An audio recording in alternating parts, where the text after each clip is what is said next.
OBEDIA, taming technology. Hi, Fred from OBEDIA.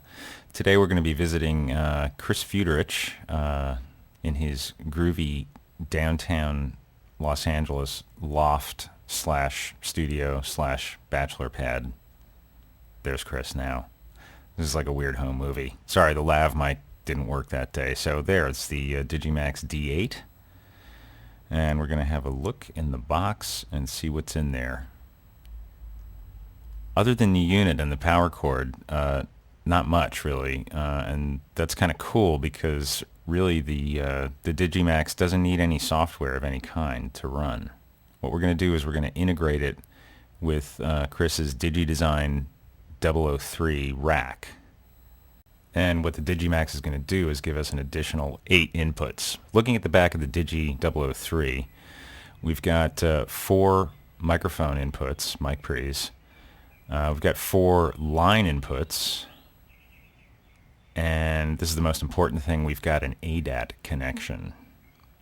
So with the DigiMax in place, we're just going to have a quick look at how we hook it up. So there's the light pipe out of the DigiMax.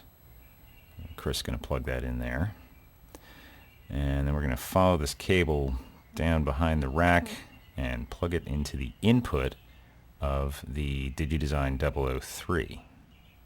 Now the other thing we're going to do is we're going to add this BNC sync cable, and that's going to be connected to the word clock output of the DigiDesign 003 and into the DigiMax. Now the last thing we do here is set the clock to external, because in this case the 003 is the boss of the clock. So now we're going to have a look at the Pro Tools and see what we see.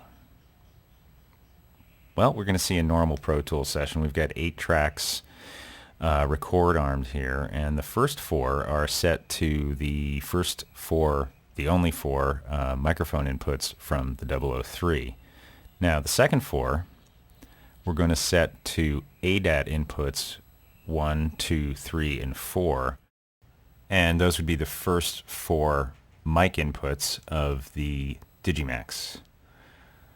So once that's set, we'll be recording 4 channels through the 003 and 4 channels through the DigiMax. One last thing I wanted to mention before we finish up is that although we've been concentrating on using the Digi 003 as an interface with Pro Tools, you can use the DigiMax D8 with any hardware interface that has an ADAT input. And I'm just going to quickly show you an example here of how it might work with Cubase and a RME Fireface 800. Taking a quick look at our setup, we've got the DigiMax on top of the Fireface.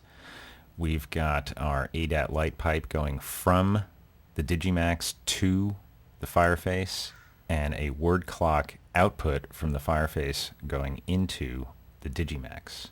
And taking a look at the front, we will set the DigiMax clock to external, and then we'll see that the Fireface 800 likes that.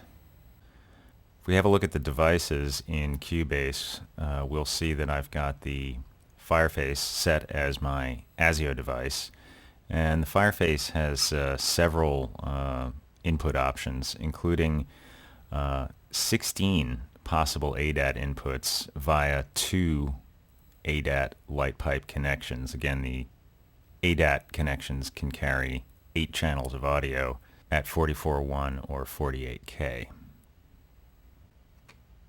So if we have a look at our VST connections, you'll see that I've got the 4 mic inputs from the Fireface set up here, and then I've got 8 additional inputs from the DigiMax, which I've named here, and these are the first 8 ADAT inputs from the Fireface.